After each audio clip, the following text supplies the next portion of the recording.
Rock bottom can only be measured by the person digging the hole. When others think we've arrived, we find a way to go deeper. And when we think we've arrived, there's a shovel waiting for us. So we go a little further. We dig a little bit deeper. It doesn't matter how painful it is. It doesn't matter who stands in our way.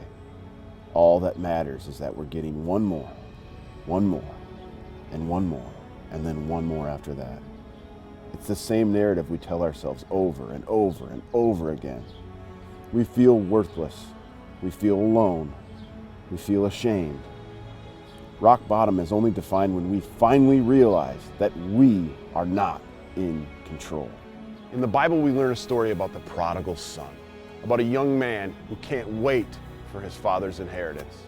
So when his father gives it to him, he takes it all and he leaves his father behind, only to squander it on extravagant living in a faraway place. And by squander, I mean hit rock bottom.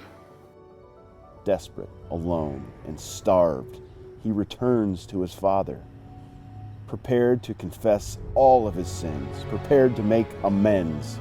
And when the younger son wasn't that far off, his father saw him in the distance. And then something unexpected happens.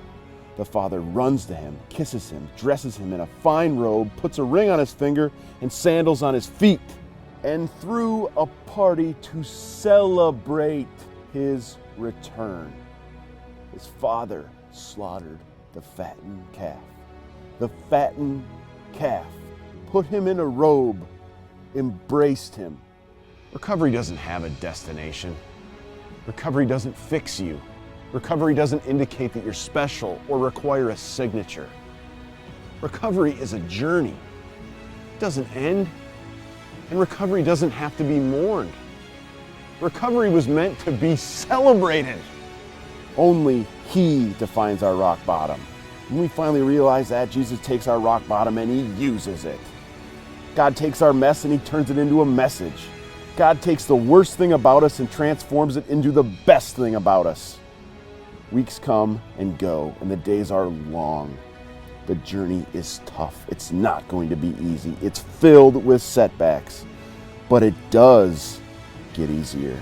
It gets easier because we get closer and closer and closer to Jesus. You were dead, just like the younger son, but then you were alive. You were lost, just like the younger son, but now you are found. Throughout all of this, there is one thing in common. Each time you realize you're at the bottom, each time you realize you've reached a setback, celebrate recovery is there, just as the Father was, with open arms and an embrace. The Father wants you to come back. Come back to Him. Come back. Celebrate Recovery at the chapel's been coming back for 11 years. Keep coming back.